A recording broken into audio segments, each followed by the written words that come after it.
signed some papers, and I had become a full-fledged, I call it cooperating witnesses, but everybody in the country calls it stool pigeon. Sam Gravano was John Gotti's designated heir apparent, his best buddy in crime.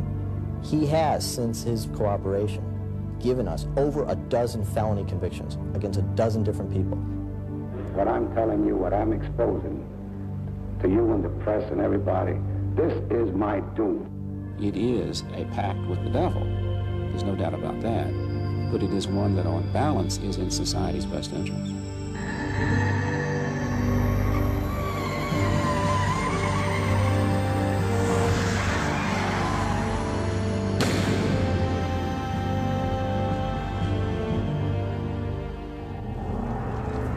December 11th, 1990. For the fourth time in 5 years, reputed mob boss John Gotti was under arrest. Wearing his handcuffs as cavalierly as he wore his $1,000 suits, Gotti, known as the Dapper Don by the press, was led off to jail.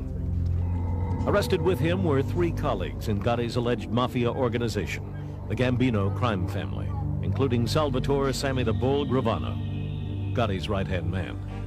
The Gambinos were the largest and most powerful of New York's 5 crime families. They controlled the New York garment district, had a hold on the waterfront through the Longshoremen's Union, and took huge kickbacks from the garbage and trucking industries. Prosecutors said Gotti had seized control of the family in a palace coup.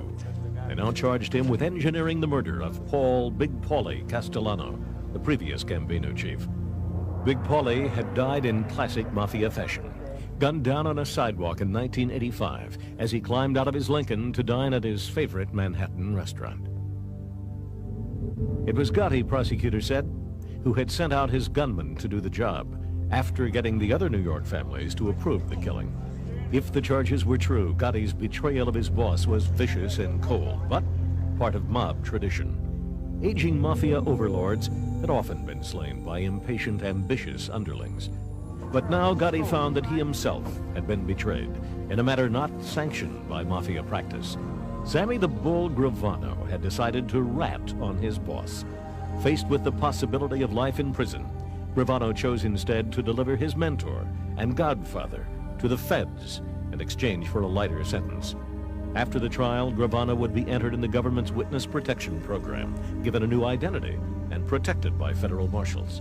For the prosecutors, it was a fair trade. No other figure associated with the mob drew attention like John Gotti. Despite his impeccable grooming, his fashion-plate wardrobe, and his Mercedes-Benz, he had for years filed his income tax returns as a plumbing salesman. He had served a total of 8 years in prison, 2 of them for a barroom killing in 1968. He still lived in this modest home in Queens. With Gotti, life imitated art. The press had at last found a mob leader who fit the image set by Hollywood and the huge success of the Godfather films. Reporters tripped over one another to capture him on videotape. As the saying goes, the camera loved Gotti. And Gotti loved the camera, especially when it recorded him walking out of a courtroom a free man. This he had done 3 times to the frustration of government lawyers. As to the defendant John Gotti, do you find the defendant guilty or not guilty of the first count of the indictment, charging him with the crime of conspiracy in the 4th degree? We find him not guilty. With each acquittal, Gotti got a little more famous and became a little more of a legend for winning his bouts with American justice. Thank you. Much of Gotti's success in the federal courts could be credited to his unflagging champion, the colorful defense attorney, Bruce Cutler. It's not right what you're doing, singling people out and going after them, harassing them, using witnesses who lie, who say anything for money and a new identity. And I think people have just said it, enough. Cutler helped Gotti earn a new nickname, the Teflon Don, because no charge could be made to stick. Once an unknown, Gotti became one of New York's best-known citizens. Camera crews even attended the July 4th picnics he threw for his whole Brooklyn neighborhood. Police had long since stopped bothering to enforce the New York law against private fireworks. But if any person could make the new charges stick to Gotti, it was Gravano. As Gotti's confidant and right-hand man, Gravano was privy to Gotti's secrets. And he was icing on the cake for the U.S. attorneys, who had spent the years since their last failure gathering hundreds of hours of audio recordings of Gotti's meetings and private conversations. Gravano was part of many of those discussions, including one where Gotti offered him the promotion of his choice. You want me to make you official underboss, acting boss? How do you feel? What makes you feel better? These conversations made Gravano the ideal stool pigeon. The very evidence against Gotti would shore up the credibility of the principal witness. As the trial approached, Gotti was deprived of another key ally, longtime defender Bruce Cutler. At a pretrial hearing, prosecutors played tapes in which Gotti described Cutler handling illegal deals. You know and I know that they know that you're taking the money to the table. Every time you take a client out, all of a sudden you're breaking the law. The U.S. attorneys insisted the tapes compromised Cutler's credibility in the courtroom. The judge agreed and barred Cutler from representing his most famous client. Little by little, the surveillance evidence against Gotti was whittling away his usual defenses. Cutler was furious. I am just personally offended and angry, and I still cannot fathom that I will not be addressing this jury in this case. In place of Cutler, Gotti hired renowned defense attorney Albert Krieger. And as he waited for trial, Gotti was said to be running the Gambino family from his jail cell. But this time, the deck seemed to be stacked against the man America had come to know as the Teflon Don. Even his 4th of July picnic went afoul when the annual fireworks display exploded all at once. It was as if Gotti's whole world was blowing up in his face.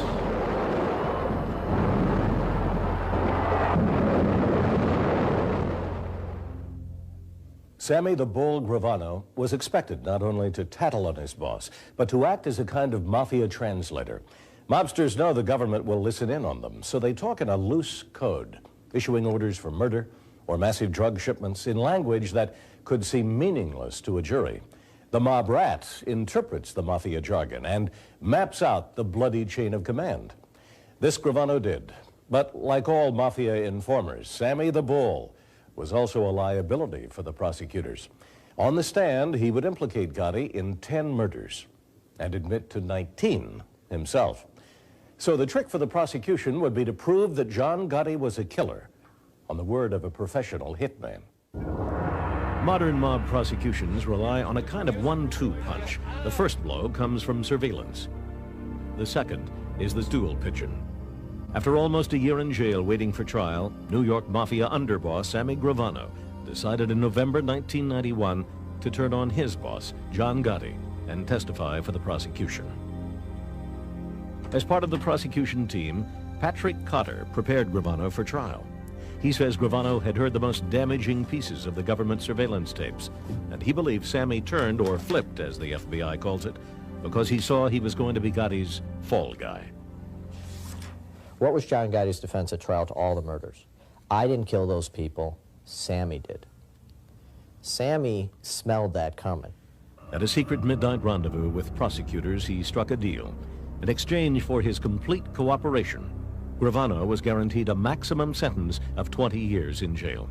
There is no rational basis for the deal given to Gravano except that the government was hag-ridden and manically driven to obtain a conviction against Mr. Gotti. I realize that's a damning statement in certain respects, but I stand by it. Al leaves out the fact that we didn't go to Sammy, Sammy came to us. Nobody went and cut some wonderful deal with Sammy Gravano. He was given a deal to give up everybody. This man was the head of a family with dozens and dozens and dozens of high-ranking, powerful members, all of whom deserved to be in jail for crimes ranging from murder to extortion to corruption. Now under protection of federal marshals, Gravano fired his lawyer. Gotti defense attorney Albert Krieger got word and rushed to tell Gotti the bad news. Mr. Gotti said, and I can quote him, he said, "Oh my," and in just about that tone, all the innocent people that that man is going to hurt. By the time the trial began in Brooklyn in January 1992, it was the hottest show in town. Judge I. Leo Glasser sequestered the jury to protect them from media exposure. He also ordered that they be kept anonymous to prevent tampering. The jurors went in and out of the courthouse behind the tinted windows of limousines. The deal with Gravano would be a waste if the jury was shocked by the stool pigeon's own crimes. In his opening statement, lead prosecutor Andrew Maloney had to tell the jury of Gravano's chilling mob resume, including involvement in 19 murders. The first that I heard that he was a mass murderer was in Mr. Maloney's opening statement. So even though I knew that he was going to be a witness against Mr. Gotti, I had no idea of the scope of the testimony, or, in truth, the nature of the beast. Gotti and his co-defendant, associate Frank Lacasio, were charged with racketeering, meaning a string of crimes that add up to a pattern of criminal behavior. Gotti himself was separately charged with 11 other crimes, which included ordering the murders of 3 low-ranking Mafia gunmen. But the centerpiece of the case was the murder charge against Gotti for arranging the execution of his boss, Gambino godfather, Big Paulie Castellano. And when at last Gravano was brought in under the tightest security, that was the story with which he began his testimony. In his gravelly voice, Sammy the Bull told the court how he helped Gotti plan the murder. Paul Castellano, as head of the Gambinos, was the most important Mafia boss in America. But by 1985, his grip on his family was slipping. His home had been bugged. He was under indictment on multiple charges. It was known in the underworld that Big Paulie had issued orders that any Gambino member involved in big drug deals would be killed. John Gotti had just been implicated in such a deal by the feds. Gravano told the court that in December 1985, Gotti decided to save his skin by killing Castellano, or in mob parlance, whacking him. Gotti arranged for Castellano to be called to dinner at his favorite restaurant on Manhattan's East Side. Castellano felt he was the boss of the bosses. He wasn't worried too much. He just had the one bodyguard with him. They walked up, 4 guys came, they killed him. It wasn't complicated. They walked away, they disappeared in the crowd. Gravano came across in the courtroom as calm and dignified, wearing a double-breasted suit, often putting on a pair of bifocals to look at evidence. It gave this confessed murderer the air of a studious businessman. Even Albert Krieger, famous for his penetrating cross-examination, couldn't break down Gotti's former number 2. He was contained, articulate, not responsive as the angry, blustering, in some respects degenerate, I now know him to be. Prosecutors know that when they put a criminal informer on the stand, they have to make all his crimes known. If he is caught in any deception, all his testimony is compromised, and the witness is rendered useless. This was especially true of Sammy the Bull. Gravano is a self-confessed, admitted, vicious, cold-blooded serial killer. I thought he did great. I think everybody who was there thought he did great, in the sense of they believed him. They didn't like him. They didn't like him at all. He's not a likable guy in a lot of ways. Well, in all ways, frankly. Albert Krieger made sure the jury knew what kind of person Gravano was. He pointed out that Gravano's 19 murder victims outnumbered the 18 jurors and alternates. We don't have enough chairs to put all the victims in, Krieger said. The problem for the defense was that every time you show the jury what a truly bad person Sam was, you were in fact telling them John Gotti's best friend, heir apparent, best buddy, and the man he loves is a bad, bad man. You couldn't disassociate the two. My mother always said, you lie down with dogs, you wake up with fleas. I think that's a very nice and soft way of saying that which we have all experienced. We are judged in many respects by our friends and by our associates. As poised as he was, Gravano's record clearly painted him as a monster. The feds were arguing that Gotti was simply the chief monster. Cotter says the prosecution made no excuses to the jury about the character of their star witness. You don't trust a Sammy Gravano. You don't trust an informer. I don't, anyway. I don't know any responsible prosecutor who does. You trust them when you know they're telling the truth because you've proven it through unimpeachable sources. At the Gotti trial, those sources were the eavesdropping tapes made by the FBI. Not only had the feds bugged Gotti's principal hangout, the Ravenite Social Club, the agents had even managed to sneak a microphone into the apartment above the club, where the suspicious Gotti held his most private and incriminating conversations. You tell this punk, me, John Gotti, to sever your mother head off. I kept wondering what possible response the defense would have to that. How do you explain that your client has just said, when I whacked DB? How do you explain when he says, you know, when I killed, you know why Louis DeBono is going to die? He's going to die because he didn't come in when I called him. How do you explain that?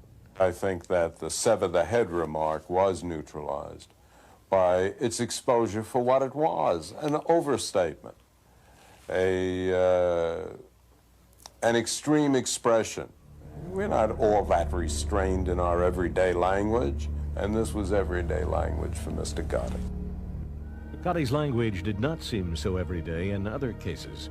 On one tape, he said to his co-defendant, Frank Locascio, "Every time we got a partner that don't agree with us, we kill him." The trial lasted 2.5 months. The government's 1-2 punch of Gravano and the tapes had been a powerful combination. But in his closing statement, lead prosecutor Andrew Maloney nearly compromised his entire case. He warned the jury that if they were afraid of John Gotti, they had good reason. It was a highly prejudicial comment. The defense attorneys immediately called for a mistrial, claiming Maloney had poisoned the jury. I thought I'd fall off the chair. I could not believe what I had heard. I have known Mr. Maloney too long and too well to believe that that remark was anything else other than a deliberate remark. Think about it for a second. What possible motive could the lead prosecutor have in saying to the jury that we've just spent an hour, no, actually we spent a day asking them, please find this defendant guilty? What possible motive would we have for saying to him, oh, and by the way, if you do, he'll kill you? Judge Glasser did not rule for a mistrial, and the jury found John Gotti guilty of racketeering and all the other counts, including the 3 murders. He was sentenced to life without parole. Frank Locascio was convicted on all counts except a minor gambling charge. After the sentencing, a crowd from Gotti's neighborhood erupted into a riot outside the courthouse, overturning U.S. Marshals' cars and attacking policemen. Gotti's fans were confident. And I'll bet anybody in this world, whatever they want to bet, that this man wins the appeal. Today, John Gotti is doing his time at Marion Federal Prison in southern Illinois.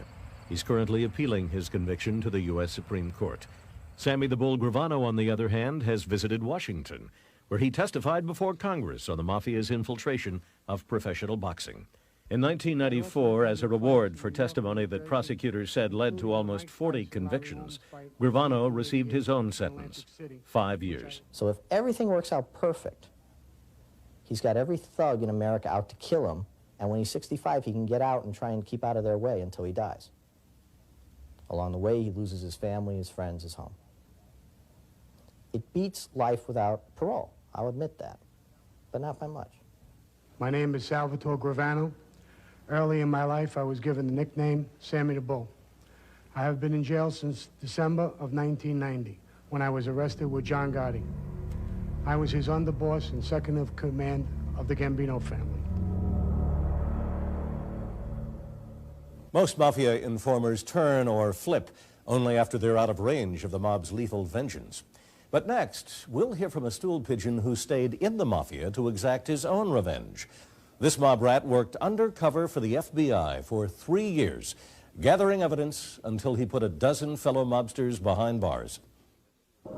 The common image of a Mafia stool pigeon is that of a man in a hushed courtroom surrounded by a wall of bodyguards. He turns on his former partners in crime from the relative safety of the witness protection program. But some mob rats take much bigger risks. I wore body recorders for evidence. You know, I risked my life getting evidence. I didn't just go there and say, look, this guy did this guy did that, this guy did this. Joseph Joe Dogs Iannuzzi a Florida mobster from the Gambino family's heyday, put a dozen of his mafia pals behind bars for revenge. Born in 1931, Iannuzzi grew up in a New York City suburb. At the age of 14, Joe was already a smooth operator with a police record. He was a chip off the old block of his small-time bookie father. I used to go around with him on a Saturday and pick up the number bets. My father wasn't a good father or anything, you know, he was, you know, a hustler. But my mother raised me good, you know, the best she could. To straighten out, he joined the Army. He saw action in Korea and was wounded twice. But after his discharge, it wasn't long before he was picking up a quick illegal buck where he could, working with crooks on the fringe of the mob. By his 30s, Joe found himself living in West Palm Beach, Florida, with a wife and 3 kids, but no real career. As usual, he was on the outskirts of the underworld. That's when he met Gambino soldier Tommy Agro. When I first met Agro, I thought I met the boss of the mob. He had such charm and class and sharp dresser and jewelry that, you know, he was my idol, you know, and I wanted to be just like him. Tommy and Joe's relationship was a love-hate relationship. Tommy was much like an abusive father who loved his child. In 1971, Tommy Agro was an up-and-coming mobster in the New York Gambino family. He was respected, meaning he was feared, and he was Iannuzzi's hero. To impress Agro, Joe took him to the dog track, a favorite haunt.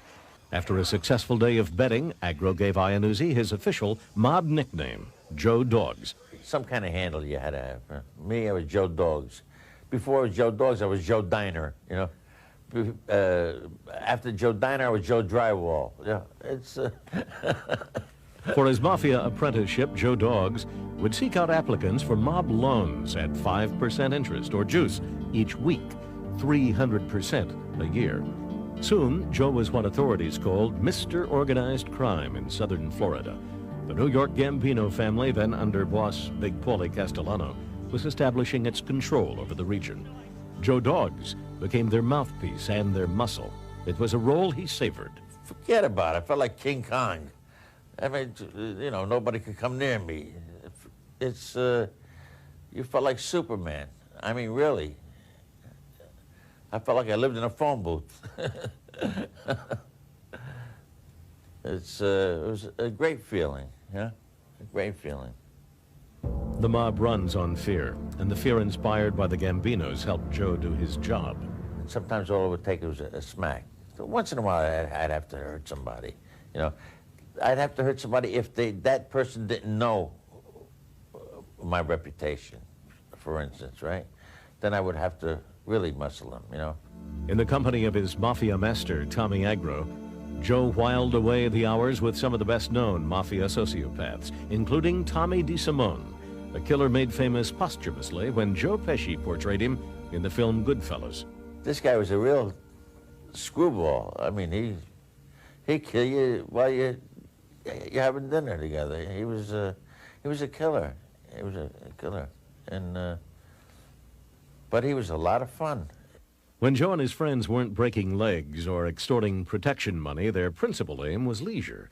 They might win thousands of dollars on fixed horse races and spend it all on a few dates with their mistresses. But having fun Florida style and running errands for the mob weren't enough for Joe Dogs. He wanted to make his own profits, so he borrowed $60,000 from Agro. Joe Dogs made interest payments of his own to New York and loaned the money out at a higher juice rate. He had become a real operator. Everybody in southern Florida knew who Joe Dogs Iannuzzi was, including the FBI. I decided that I would knock on Joe's door. In 1978, FBI agent Larry Doss was investigating organized crime in southern Florida. That meant getting to know the local mobsters and recruiting prospective informants. To that end, Doss began cultivating a polite relationship with Joe Dogs. And when Joe opens the door, he's standing there with a gun in his hand. He's got a .38 caliber blue steel revolver. I said, "Hi, I'm Larry Doss from the friendly FBI." Doss thought Joe might be a good source for the FBI. The word on the street was that Joe was having problems with his mob connections. So Doss kept the pressure on, even when Joe left Florida to hide out in Chicago for a few months. The phone rings, and it's Larry Doss on the phone. Jesus Christ. I said, what the hell do you want, you pain in the ass? I mean, this guy's a dedicated, devoted and dedicated agent, all right? I said, what do you want, you pain in the ass? Leave me alone. Joe was different than anybody that I'd ever dealt with, and even though he was a career criminal from New York, and I was a career FBI agent from Georgia, Joe liked me and I liked him. And he gave me his home number. He said, listen, if you need me, here's my home number. He'd call me anytime, Joe, if you're in trouble. You know, he was a nice guy. Joe needed money. He couldn't make the payments on his own loan because he was having trouble collecting money from his loan shark clients. Joe had a sizable amount of money out with a local contractor on juice. Joe felt sorry for the guy, couldn't really bring himself to beat the guy up because he was behind in his payments. He had a wife and some kids, and Joe had known the guy for a long time. Information on the mob is so important to the FBI that the Bureau is willing to pay its informants. Joe decided to start moonlighting as a rat. The money he got from the feds he sent to his New York boss, Tommy Agro, in place of the interest he owned. But the payments weren't enough, and Tommy Agro was getting fed up. In February 1981, Agro went down to Florida with 2 of his goons and called Joe Doggs to a meeting at a local restaurant. I walk up to embrace him, shake hands and embrace him. How you tip, how you doing? And he's squeezing my hand, and I see an object coming towards my skull, and the next thing I knew, I was falling, you know, and being beat with and kicked. When Joe Doggs came to, he was in the hospital, receiving last rites from a priest. I laid in the hospital and cried for another 5 days. I couldn't believe what he had done to me. This guy that I worshipped. And I says, I'm gonna get even with this son of a bitch. If I gotta die doing it, I'm gonna get even. And that's what I did. I got even good. With a recorder provided by the FBI, Joe Doggs began secretly taping his phone conversations with Agro, who was still calling him. It wasn't long before Agro fell into the trap.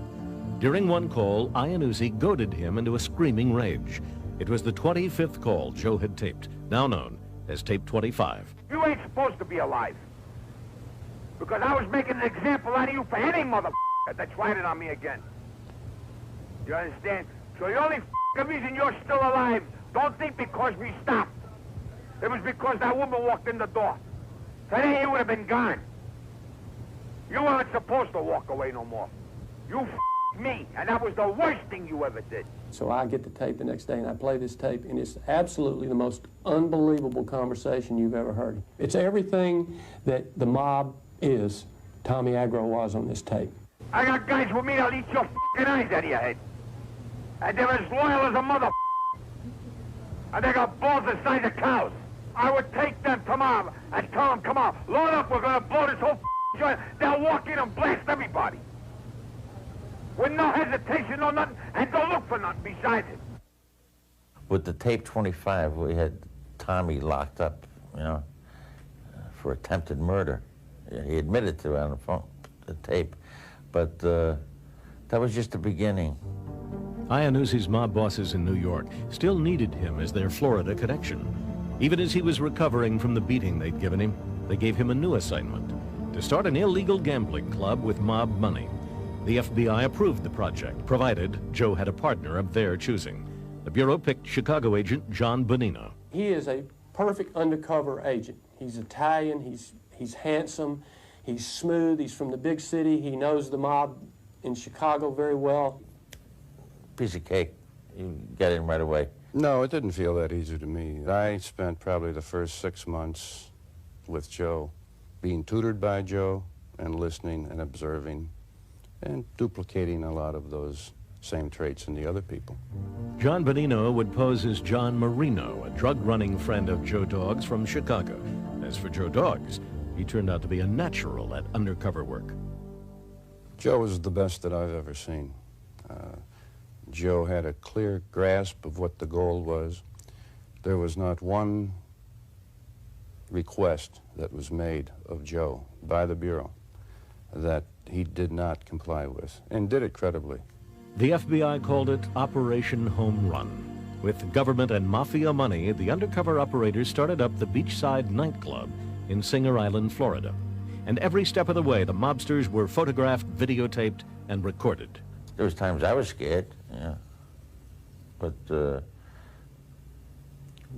we were working with, you know, killers. We were going in their homes of killers. When I say killers, they're butchers. Fat Andy was a butcher. He'd chop you up and put you down to the garbage disposal. Joe taught John, and John picked it up and did it so well that Fat Andy Ruggiano, a made capo in the Gambino family, made a hand-to-hand loan with an undercover FBI agent. One of the owners of the bar in Singer Island told me about a year later that they suspected me as being a police officer, an FBI agent, when Joe first brought me in. And the only reason they were telling me that then, or now, was because they knew it was absolutely untrue. Bonino and Joe Dogs wore tape recorders to almost every meeting. Joe wore his where no mafioso would ever feel it by mistake, in his underwear. If there's a leak, you never know if they're going to say to you, take your shirt off, or take your pants off, you know? So you always got that in the back of your mind that, you know, it's very uncomfortable to work with a wire. If they had found it, that was Joe Iannuzzi's last day. He would have died right there, because that would have been the end of him and the end of the case, and John too, for that matter. But the case didn't end. It just kept on getting bigger. The concentric circles just became wider and wider and wider. We ended up with people that we had no idea we were going to target in that situation. By the time Joe and John were done, their FBI operations had snared a dozen mobsters. The ripples were felt all the way up the Gambino chain of command. If you go back to all of the things that occurred, especially within the Gambino family and what happened with Paul Castellano, Paul Castellano's undoing was as a result of Joe. You can go directly back to that. With information from Joe Dogs, the New York FBI began the pursuit of Big Paulie Castellano that ended in the downfall of the ruling Mafia Commission and ultimately in Castellano's murder at the hands of John Gotti. We put a big crimp in it, or cramp. Yeah, my operation did. Operation Home Run was shut down at last when the FBI learned there was a leak about Joe Dogs to his Mafia pals. Iannuzzi had been wearing a wire for 18 months. He would go on to testify at mob trials for the next decade. He sent Tommy Agro, his one-time idol and would-be executioner, to prison for 10 years. Agro died of cancer in 1987. I wanted him to suffer in prison. I really wanted him to suffer. Because I'm suffering now, see, because that wasn't my forte, what I did. But I did it to get even. Today, Joe Dogs lives somewhere in America. The FBI says the Gambino family has an open contract out on him. Joe Dogs is a fair target for any mobster who wants to make a good impression on his bosses. I imagine someday someone's going to run across me and pop me. But until then, I'm, you know, as careful as I can be. Mob rat Sammy Gravano was big news when he helped put away John Gotti in 1992. But the feds have been using informers to lock up mobsters for more than half a century. One of the earliest stool pigeons helped convict Al Capone in 1930. The rat was Capone's accountant. Capone's liquor business had to have the books kept. He had a bookkeeper, Louis Shumway. And what the government did with Shumway is they picked him up, took him out of this country, and hid him in Latin America until the trial came about. And then he showed up and testified. Capone was found guilty not of murder or racketeering, but tax evasion. The punishment for transgression of the Mafia Code of Silence is death.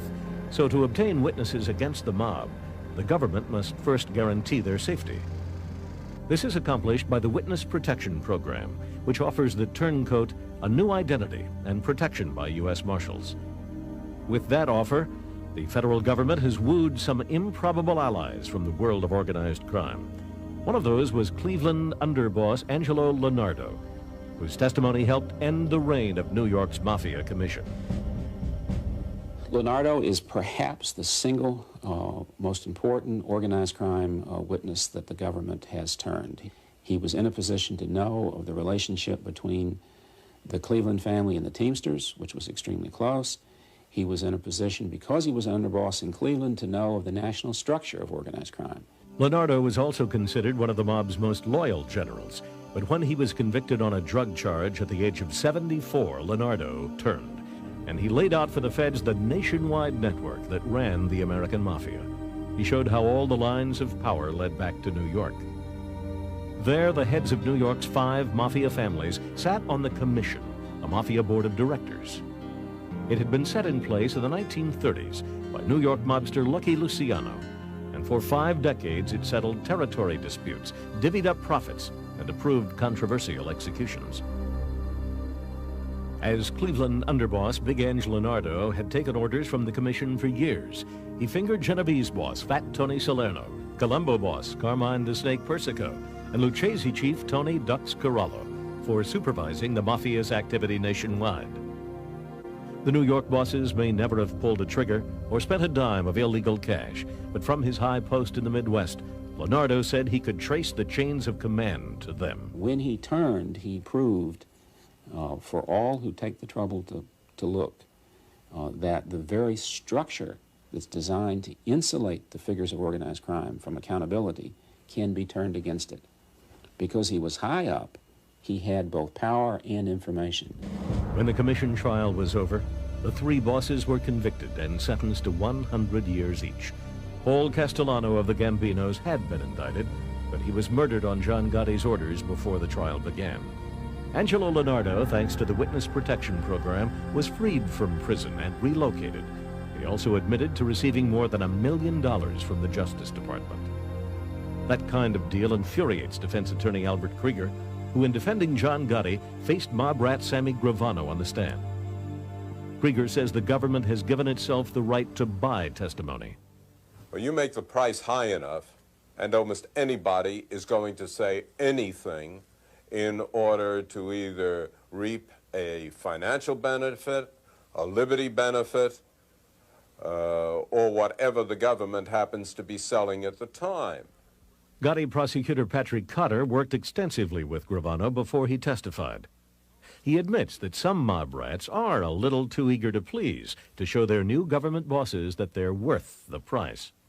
A lot of these guys, you get to a point where you have to tell them to, look, just let me ask the questions, don't volunteer things, don't try to help me, just tell me what happened. One surprising critic of the deals made with mob rats is a mob rat himself, Joe Dogs Iannuzzi. They get a guy like Sammy the Bull that committed 19 murders and put him in your neighborhood to live and put John Gotti away, which is good to one point. But what did you gain? Sammy the Bull's going to commit more murders. He's going to get more trouble. He's a career criminal. The statistics show that those people who have been professional criminals, by going through the Witness Protection Program, it has a better rate of rehabilitation than any other corrections program we know of. In fact, most of these people do not engage in criminal behavior in the future. But the marshals will kick a rat out of the Witness Protection Program for less than committing a crime, and Joe Dogs ought to know. In 1993, he was invited to New York to appear on The Late Show with David Letterman. The Justice Department warned him not to make such a public move. Joe Dogs went anyway. But when he arrived at the studio, Letterman had canceled Iannuzzi's segment. I said that Letterman thinks he's got a problem with that lady sitting waiting for him when he walks in the house. Well, at least finds, walks home one night and he sees me sitting there. The marshals dropped him from the Witness Protection Program, but it's thanks to Joe Dogs and his fellow mob rats that the government has obtained convictions against most of the Mafia's leadership in the last 10 years.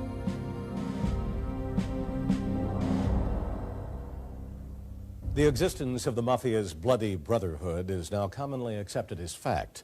But until the early 1960s, even the FBI didn't publicly acknowledge that there was a Mafia. That all changed in 1963, when one man broke the decades of murderous silence. The Mafia is a paradox for American justice. On the one hand, it sucks up millions of law enforcement dollars and man-hours every year. But it's also an outfit whose very existence is denied by its members. Mob rats have been the key to exposing this clandestine society. Joseph Valachi stunned the world in 1963 when he was the first to uncover America's Cosa Nostra. What I'm telling you, what I'm exposing to you and the press and everybody, this is my doom. Before Valachi testified, there were serious sociologists, people in the media that questioned the very existence of the mob. After Valachi's testimony in public, it became an accepted fact that there was a mob structure. Valachi was a soldier in New York's Genovese crime family. Busted in 1959 on a narcotics charge, he ended up in federal prison in Atlanta, sharing a cell with his boss, Vito Genovese. But soon Valachi became convinced that Genovese thought he was an informer and wanted him dead. One day in the prison yard, Valachi made a preemptive strike. He saw a man approaching him that he was sure was going to be his executioner, and at that point he grabbed a pipe and beat this guy to death. As he told me, after the first couple of swings, there was so much blood, you couldn't tell who the hell this guy was. It was, in fact, the wrong guy. Valachi had killed a man whom he had mistaken for a known mob assassin. Now he faced a possible death sentence for the prison yard murder. A year after the killing, the aging mob soldier turned to the authorities and offered them his story. Agents interviewed him for more than a year. Then in September 1963 came Valachi's public performance. He appeared before a Senate subcommittee led by Arkansas Democrat John McClellan. There he told the world what he had told the FBI, that there was a mafia, complete with bosses, underbosses, and rituals of initiation, which Valachi was the first to describe. He'll fix your finger. Ooh, the Godfather. He had to hold a holy picture, burning holy picture, and repeat his oath of allegiance to Cosa Nostra and promise never to reveal its secrets, even in the face of death. This is the way I burn if I expose this organization. From his remarkable memory, Valachi pulled figures and dates for mob deals, battles, and executions. He mapped out entire family structures in New York and Buffalo. His information had a huge impact on both the underworld and the upper world. A few years after Valachi testified, the federal government legalized its triple threat against the mob. Wiretapping statutes to allow eavesdropping, the Witness Protection Program to recruit informers, and the RICO anti-racketeering law. Naturally, the mob wanted Valachi dead, but they never got him. And although the federal government first suppressed a book based on the FBI's interviews, Peter Maas eventually published the Valachi papers from his own talks with the informer. Valachi died in prison in 1971. The one thing that made him happy was the fact that Vito Genovese died in prison too, and died before him. The last message I got from Valachi that I can recall was, "You see, Peter, I told you this book would kill the old man." Valachi and those who followed him have forever taken away the invisibility of the mafia. Their reasons may have been self-serving, but by exposing the mob's inner workings, the mob rats have made a unique contribution to American justice, and they have helped cripple the mob, perhaps permanently. The ethnic core of the Mafia, Italian-Americans only and others need not apply, reinforce the membership's pride and loyalty. In the wake of successful mob prosecutions, gangs built around other immigrant groups are moving onto the scene. These outfits, Asian, Hispanic, Jamaican, and others, have adopted the brutal methods of the Italian mob, but they have not shown the obsessive loyalty that kept the old Mafia intact for so long. Leaders of some new gangs are already behind bars, put there with the help of turncoats from their own ranks. In fact, with its glory days long over, the Mafia's last great legacy may be the enormous power of the federal government to strike back at organized crime.